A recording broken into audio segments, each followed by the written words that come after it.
Bom dia, senhoras e senhores. Bom dia, Nicole. Bom dia, Bia. Bom dia para os demais. Bom dia quem está aí na escola. Bom dia quem não está em casa.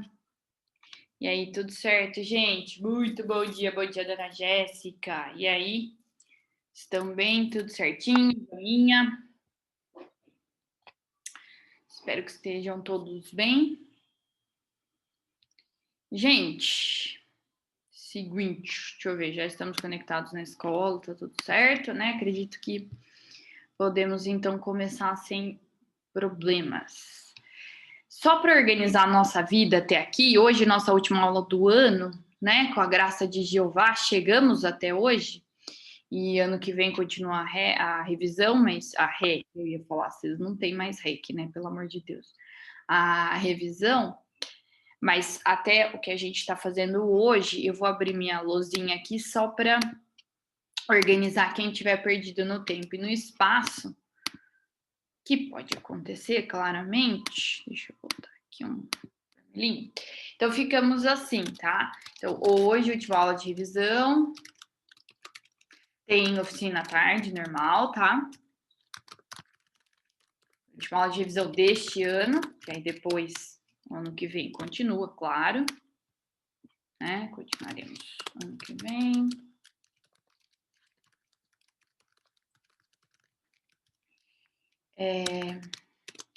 Oficina à tarde, normal, sem nenhuma mudança.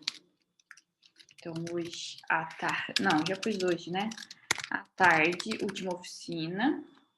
Eu já vou dar um aviso, aproveitando que às vezes chega na aula da tarde, na oficina, vocês assistem depois, acabam não vindo. Deixa eu avisar uma coisa importante que eu vou falar na oficina.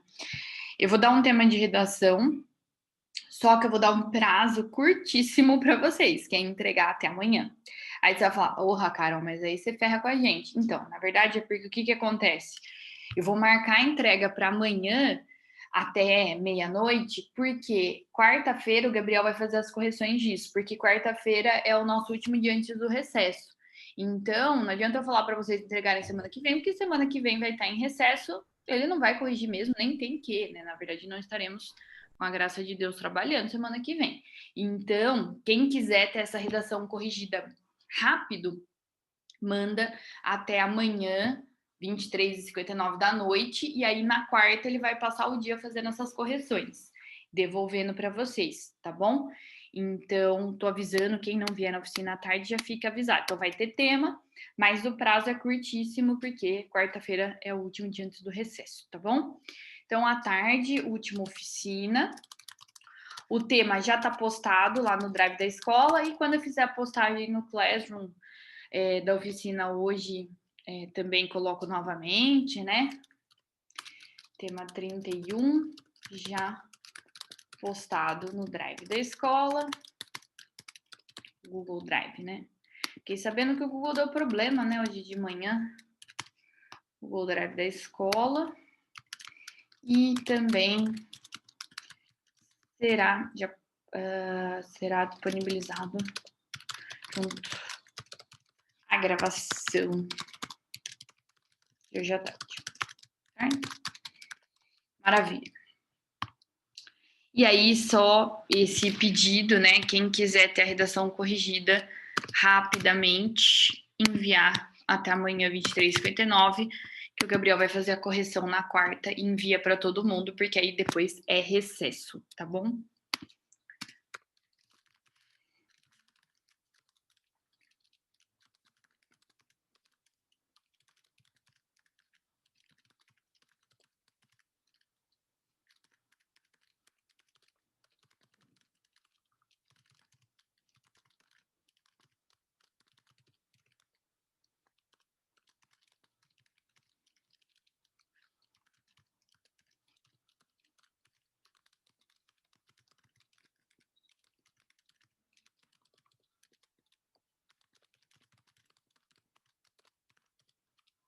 Carol, mas eu não quero, eu não vou fazer, não vou ter tempo. Tudo bem, não tem problema, depois você faz, mas aí a correção vai ficar mais para frente, tá bom? E aí depois vocês vão ter que ver com o Gabriel, e aí no plantão vocês podem ver isso com ele, como é que vai funcionar as correções de janeiro, eu ainda não sei. Ups, antes do recesso. Certo? Então, esses avisos aqui, para quem depois estiver meio perdido. Então, hoje é a última aula de revisão desse ano, continuamos ano que vem. À tarde, última oficina, tema 31 já postado no Google Drive da escola, se você já quiser dar uma olhadinha. Se não, disponibilizo junto à gravação hoje à tarde no Classroom, né? Como fazemos toda semana. E aí, a entrega dessa oficina será feita excepcionalmente na terça, amanhã, né? Então, na terça, nem sei que dia que é hoje, gente. Que dia que é hoje? Hoje é 14, amanhã é 15. 15/12, amanhã, até 23h59, para que possa ser corrigida ainda na quarta, que é o último dia antes do recesso, beleza? Isso aqui em relação às entregas. Em relação à organização de conteúdo, na aula passada, a gente deu uma passada bem geralzona em gêneros de texto e focou que há 2 tipos de dissertação. E agora eu vou discutir um pouquinho com vocês alguns modelos de prova, tá? Então, aula passada, vimos uma revisão sobre tipo de texto, sobre gêneros e tipos de texto. E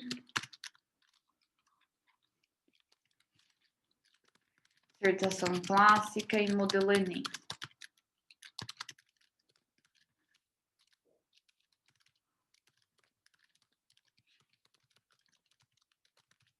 Certo? E aí, hoje, a gente vai ver alguns tipos de prova seguindo essa lógica. Tranquilo? Até aqui? Então, quem tá perdido aí no tempo e no espaço, é assim que funciona. Se quiserem tirar print aqui dessa tela para depois se organizar, tirem. E depois, claro, essas datas aqui de entrega, eu vou repetir isso na oficina, mas já estou avisando desde já.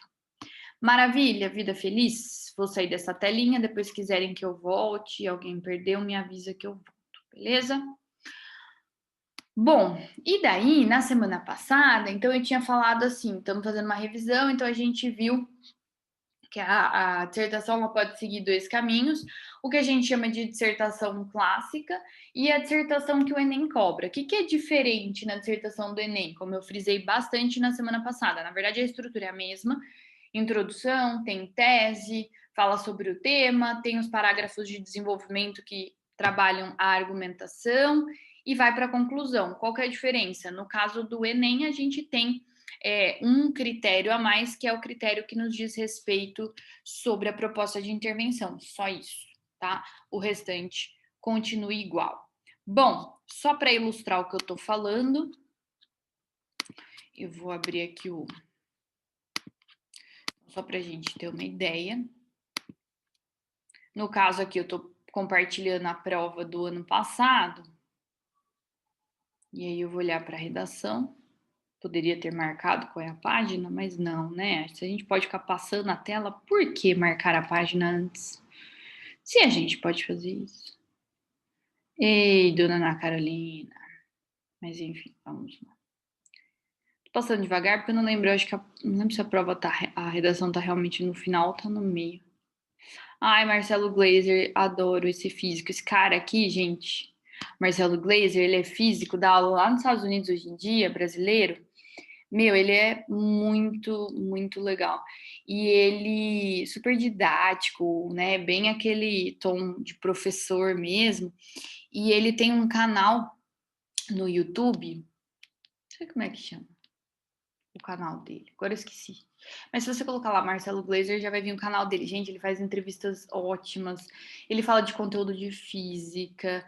Olha que eu odeio física, hein? E eu adoro ele. Então vale a pena, se não conhece, dá uma olhadinha. Ele escreveu muitos anos. Não lembro se ele escrevia na Folha ou no Estadão. Agora eu esqueci. Mas ele foi muitos anos colunista de jornal. Nossa, ele é... Putz, esse cara é fantástico. Dei uma olhadinha lá no YouTube. Tem muita coisa legal que ele produz. Muito conteúdo bom e de graça.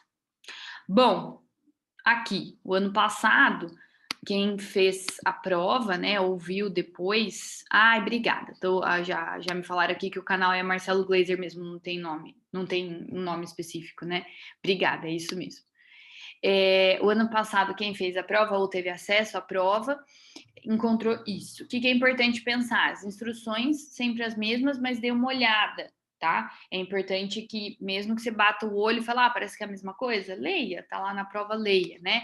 Então, rascunho no lugar apropriado, texto, caneta preta, no caso do Enem a gente já sabe que obrigatoriamente tem que ser caneta preta, não pode ser azul, tá bom? Escrever até 30 linhas, e se não couber em 30 linhas?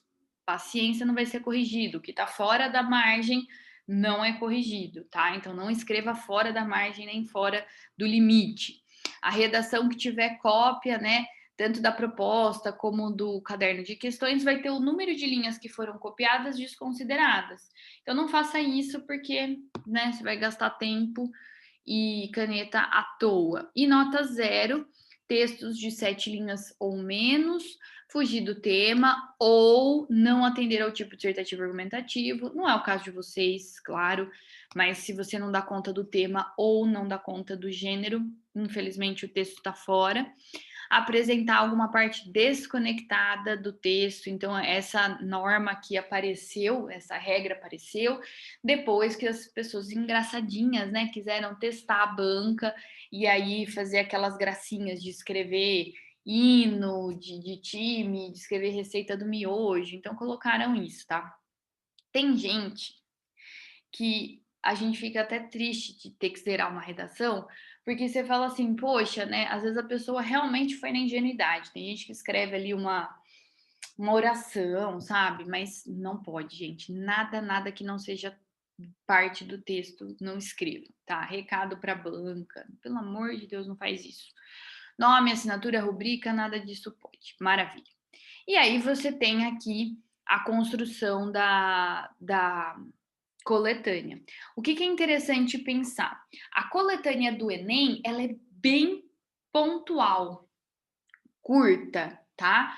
Então, significa que o quê? Leia tudo com muita atenção, porque já tem pouca coisa. Se você não der conta de abordar toda a parte interpretativa aqui da coletânea, pode gerar um problema. Então, leia, tá?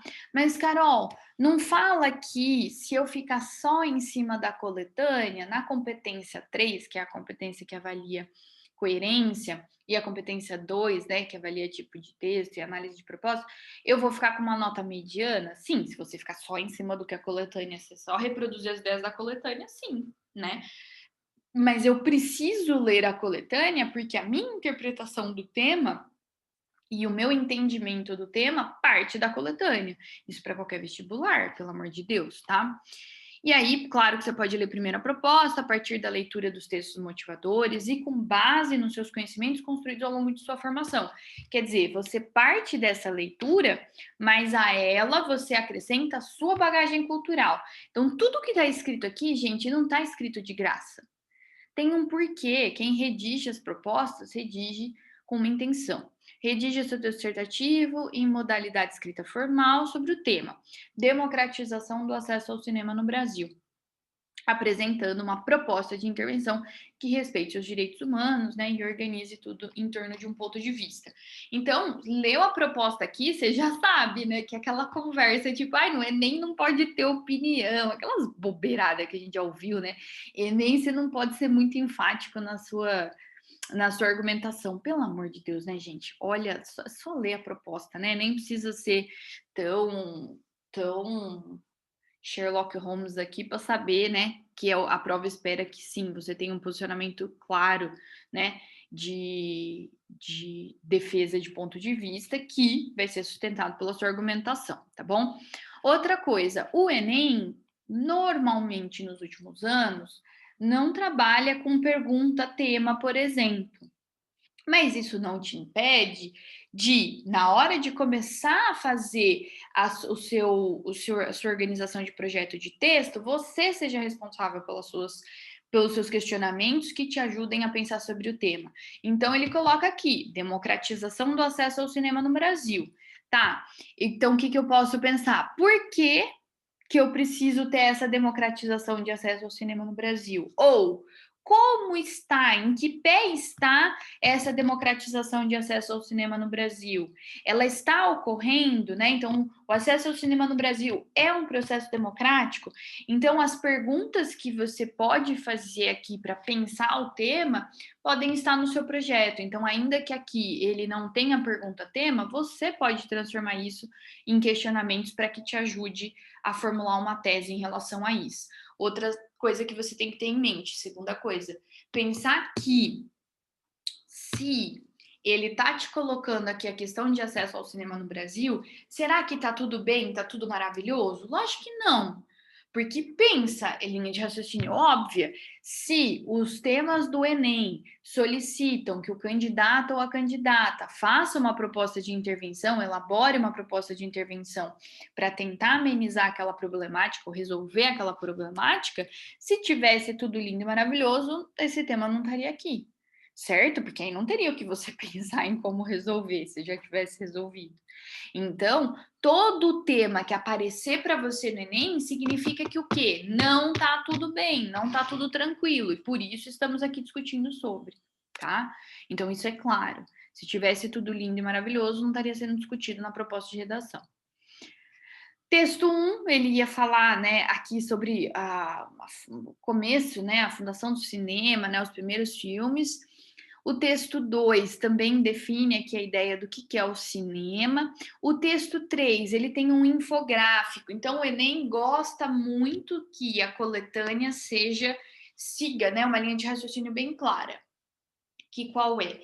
Eu tenho alguma definição ou algum conceito sobre o tema que vai ser cobrado e, na sequência, ele apresente algumas informações em forma de gráfico, de infográfico, de estatísticas. Então, isso aqui sempre aparece no Enem, tá? O que ajuda a gente a entender melhor os números, a entender melhor o contexto. E no texto 4, aqui era o texto que especificamente tinha ponto de vista, tá? E aí é que ajudava a gente a entender melhor de forma mais problematizada a questão do acesso ao cinema. Porque o texto 1 e 2 são informativos, o texto 3 também. Esse daqui é que a gente conseguia ter o entendimento melhor de por que estava tão difícil ter esse acesso democrático ao cinema no Brasil. E tem sido uma tendência isso no Enem. Se você pensar nos textos nos temas de redação 2015, 2016, 2017, muitas vezes não apareciam 2016. Não aparecia um texto como esse. 2017, manipulação lá dos dados, né? E do acesso, 2018, na verdade. Eu já tenho textos que você consegue começar a problematizar sobre a temática. Então, os temas que a gente tem lá, persistência da violência contra a mulher, o combate à intolerância religiosa e mesmo a formação educacional dos surdos, você tem uma coletânea que acompanha o tema que é praticamente informativa. Mas quando eu tenho a manipulação e controle dos dados de usuários de internet, quando eu tenho a democratização de acesso ao cinema no Brasil, aí eu já começo a ter pelo menos um texto dessa coletânea em que eu tenha uma problematização mais efetiva, tá? Que ajuda a gente na hora de produzir a própria redação. Tudo bem? Então, instruções, coletânea e leitura de proposta fazem parte da sua prova. Não ignore nada disso, tá? Outra coisa, vou abrir aqui outra proposta. Aqui. Cadê vocês? Abri, ó. Aqui. Essa é da FUVEST do ano passado, tá? Instruções, no caso da FUVEST, estão aqui na capa da prova. Uma coisa importantíssima, mesmo que você conheça as instruções, leia de novo. Alguma coisa pode ter mudado de um ano para o outro, tá? E nesse ano que a gente está vivendo um ano ainda mais diferente, mais importante que você leia. Você vai ter que ficar ali esperando mesmo, tá? Você nem pode abrir a prova antes do fiscal autorizar, então aproveita, passa o dedinho ali e dá uma lida. Importantíssimo quem vai fazer FUVEST. Resposta de cada questão vai exclusivamente no quadro destinado a ela, assim como a redação só pode ser escrita dentro das margens da folha, não escreva nada fora, tá? E no caso da FUVEST, tinta azul, então caneta azul, beleza? Transcreva o rascunho da redação para folha avulsa definitiva, senão também seu texto não é corrigido. O que tiver na página de rascunho da redação não vai ser lido, então não deixe nada lá. Beleza? Então, muito cuidado com isso. Aí aqui você vai assinar bonitinho e tal. E aqui tinha a prova de língua portuguesa. E o que nos interessa, que é a redação, estava mais para o final. Olha a diferença, né? Olha que bonitinho. Quem nunca viu um quadro, né, da FUVEST para responder, é sempre assim, gente. Escreve dentro do quadro, não escreve. E organiza, tá? As respostas. Não tem linha, mas organize sua resposta. É horrível ler resposta tudo bagunçado. E aqui era a parte da redação, então a gente tinha texto 1, texto 2, texto 3, texto 4, texto 5, todos os trechos, né? E aí a proposta de redação. Então, o que você tem que perceber? Que a organização para construir cada proposta é específica de cada vestibular, tá? Então, por isso que tem que ler as provas anteriores para a gente se ambientar, né, em cada um dos raciocínios. Vou começar de trás para frente. Então, a gente tinha aqui, considerando as ideias apresentadas nos textos e também outras. Então, veja só, no Enem está escrito a partir da leitura dos textos motivadores e toda a sua formação ao longo da sua vida, né? E aqui é a mesma coisa, considerando as ideias e também outras informações. Então, quer dizer, todas as instruções estão me dizendo aqui que eu parto da coletânea dada, mas coloco algo além. Então, não, quando a gente pensa assim, eu nem vou ler a coletânea, tiro no pé, porque na verdade a construção do seu raciocínio começa pela leitura dos textos escolhidos, seja no Enem, seja na FUVEST, seja na Unesp, tá? Então não cometam esse tipo de erro. Bom, na Unicamp, cansei de falar para vocês nas aulas de gêneros que, pelo amor de Deus, você não só tem que ler a coletânea, como você tem que usar, né? Então, por favor, redige uma dissertação em prosa na qual você expõe o seu ponto de vista. Você lê aqui, redige uma dissertação. Aí você fala, mas será que é expositiva ou é argumentativa? Aí você continua lendo e lê que você tem que expor ponto de vista, só pode ser dissertação argumentativa, tá? Em prosa, quer dizer, tudo que não é verso. E o tema era o papel da ciência no mundo contemporâneo. De novo, aqui, a FUVEST vai mudando o tema, né? Assim, a forma de construir o tema, a frase tema.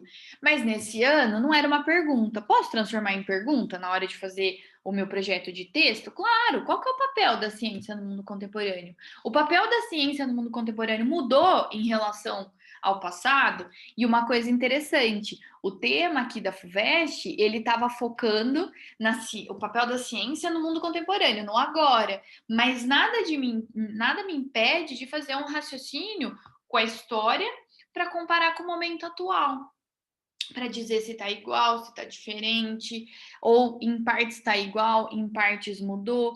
Então, olha só que interessante, aqui um raciocínio cronológico cabe bastante para estabelecer um ponto de comparação, tá? Uma ideia, mas eu sou obrigado? Não, lógico que não, tá? E aí tem as instruções aqui em letra menor. A dissertação deve ser redigida de acordo com a norma padrão, escreva no mínimo 20 linhas com letra legível. Lembrando que letra legível não tem nada a ver com caligrafia, né? Não é letra bonita, mas é letra que eu consigo entender.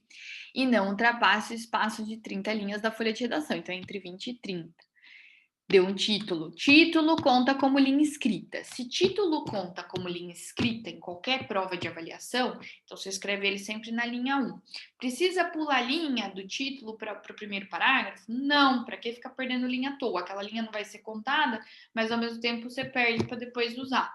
Então, escreveu o título na linha 1, linha 2, marca o parágrafo e já mete bala para escrever teu texto, beleza? Aqui entra o rascunho, e aí, no caso, se a linha do título, claro, tá separadinha aqui, maravilha. Se não tá, linha 1. Não escreva fora disso, das margens, tá? Não faça isso de forma alguma, porque não vai ser lido. E aí, depois, eles entregam a folha definitiva que vem separada. Beleza? E aí, nessa coletânea, a FUVEST bem diferente, né? Então, você vê que aqui ela traz uma tirinha, né, do Veríssimo, essa tirinha das cobras é ótimo.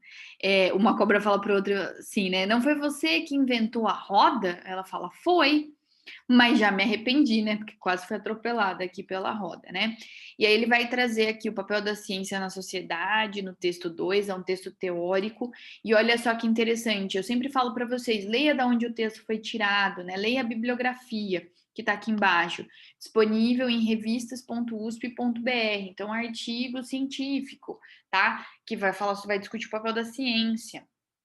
Depois o texto 3, ele traz uma música. A FUVEST adora colocar música na coletânea. E aqui não foi diferente com o Gil, tá? O texto 4 vai trazer o grande Carl Sagan, que tem vários livros maravilhosos falando de ciência, falando de física, etc. E sempre fazendo essa comparação com o comportamento humano.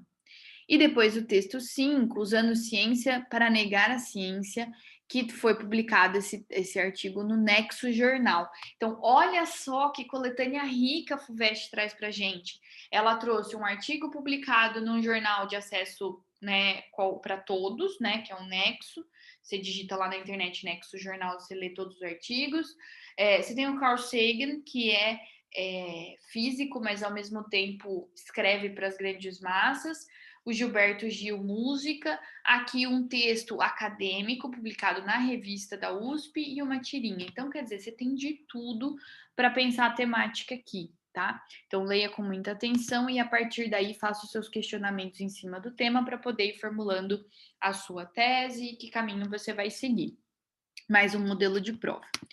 Outro modelo de prova que eu vou abrir para vocês, então eu abri o modelo de prova da FUVEST, abri o modelo de prova do Enem, e agora eu vou abrir o modelo de prova da VUNESP, que foi agora a prova da Santa Casa. Cadê você? Deixa eu abrir aqui.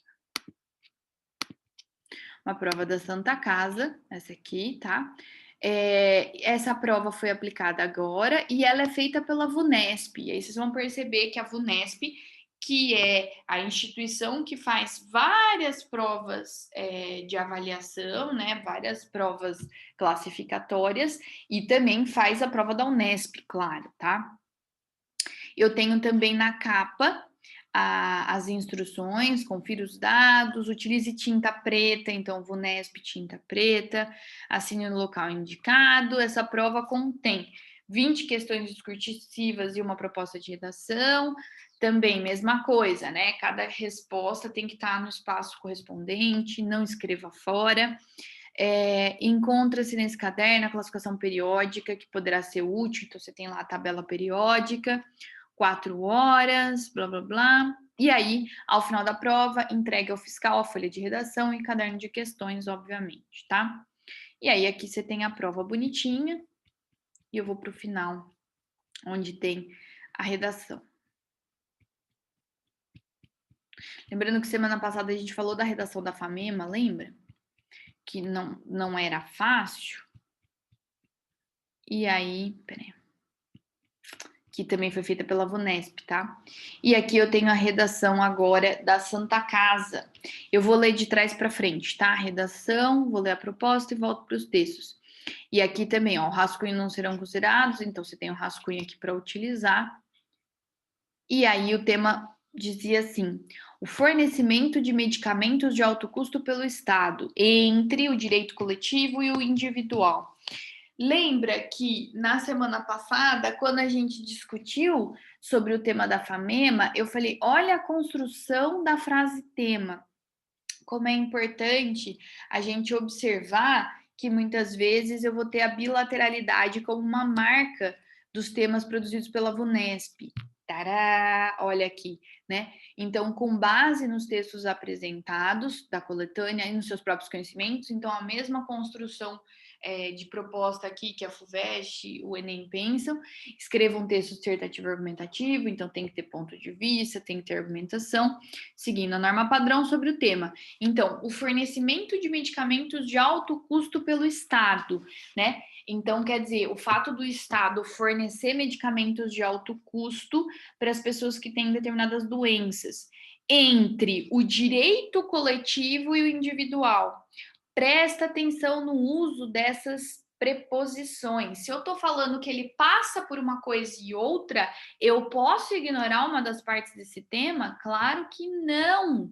Eu vou ter que falar que, em partes, esse fornecimento ele está ligado a um direito coletivo, né, já que são medicamentos de alto custo, já que a gente vive num estado democrático, já que a gente entende que a saúde é garantida pelo Estado, por isso a gente tem o SUS aqui no Brasil, mas eu vou ter que falar alguma coisa sobre a questão do direito individual, mesmo que seja para negar aqueles terceiros, né, a opinião de terceiros que diz assim, o argumento de terceiro que diz que eu não sou obrigada a pagar o remédio do outro, por exemplo, alguma coisa nesse sentido, tá?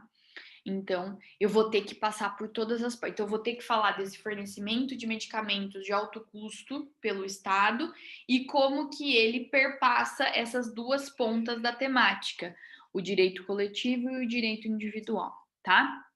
E aí a gente tinha os textos aqui, eu vou dar uma lida bem pontual aqui, porque quem não viu a prova precisa ter uma noção, tá? O STF decidiu que o Estado não é obrigado a fornecer medicamentos de alto custo quando solicitados judicialmente, quando estes não estiverem previstos na relação de programa do programa, né, de dispensação de medicamentos de caráter excepcional do SUS. Contudo, a maioria dos ministros entendeu que, desde que comprovadas essa extrema necessidade do medicamento e incapacidade financeira do paciente e da família para pagar o remédio, o Estado pode fornecer esse tipo.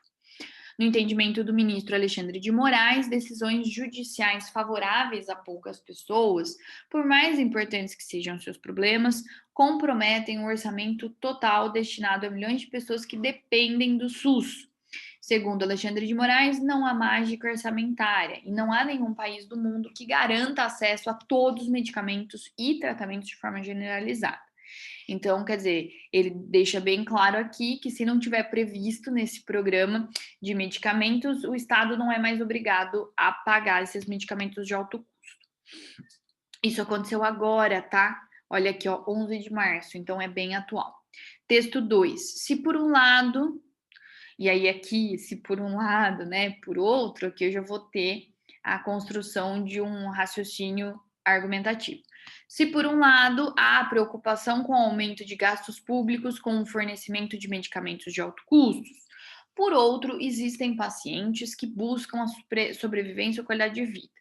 Ao discorrer sobre esse tema, o ministro do Supremo, Marco Aurélio Mello, citou Norberto Bobbio, quando ao dever estatal de efetivamente promover e proteger os direitos fundamentais de cada cidadão. Para o ministro, o Estado deve assumir as funções que lhe são próprias, como a efetivação do direito à saúde, sendo certo que problemas orçamentários não podem impedir o implemento do que foi previsto constitucionalmente. E, além disso, espera-se que as políticas nacionais de distribuição de medicamentos cheguem progressivamente à distribuição universal, isto é, todos os brasileiros que necessitem terão acesso.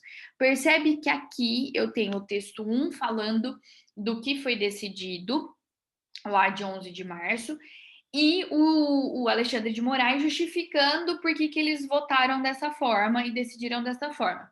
O texto 2, ele vai contra-argumentar em cima exatamente do que Alexandre de Moraes falou. Então, olha a construção dessa coletânea, né? Depois o texto 3, que era um texto agora já de maio, né, que falava assim: até que ponto o Estado deve fornecer medicamento de alto custo? Para o juiz federal, a política de saúde é feita a partir de um interesse coletivo. No processo judicial, o interesse é individual. Nesse sentido, os juízes avaliam apenas a questão individualizada sobre um pedido do medicamento à justiça, existindo um descompasso entre a proteção individual e a proteção coletiva. O magistrado cita que há mais de 7 mil doenças raras catalogadas e que, às vezes, é difícil o sistema atender a algo tão específico. A Constituição não garante que vai dar tudo a todos. Há prioridades quanto à distribuição dos recursos, como o fornecimento de medicações básicas, e devemos discutir de forma democrática a melhor maneira de alocar tais recursos.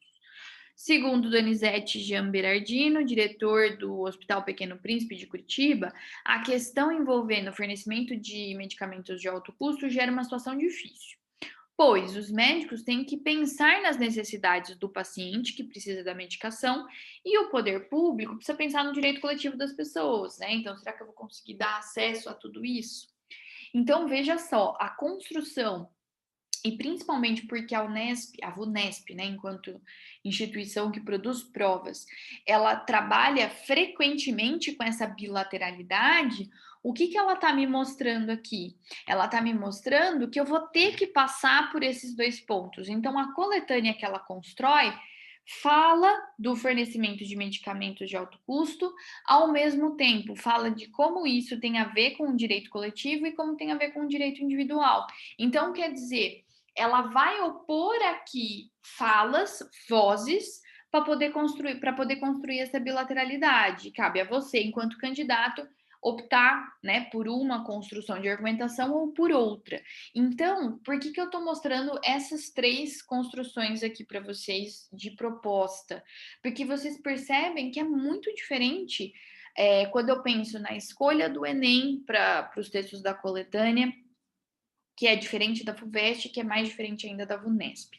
Esse estilo de prova aqui, eu estou comentando essa prova aqui da Santa Casa. Semana passada eu comentei o tema da FAMEMA, que também é feito pela VUNESP.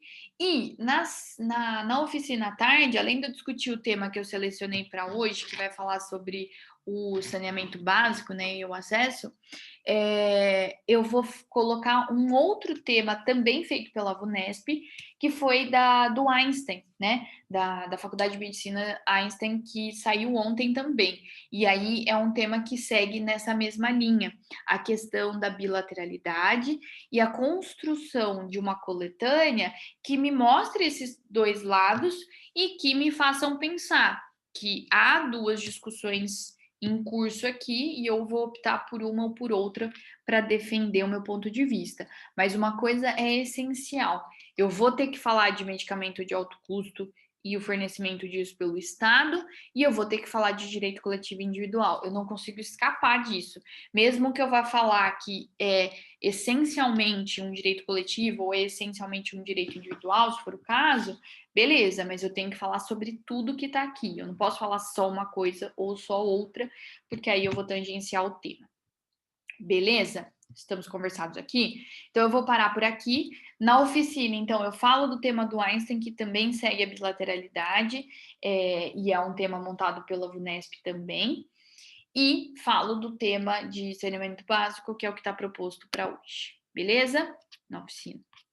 Tranquilinho? Conversados? Então, ó, gente, vejo vocês, então, 2h20 na oficina. Fiquem bem. Até, bom restinho aí de manhã, vejo vocês. Beijo, valeu aí pela participação, gente. Até já já.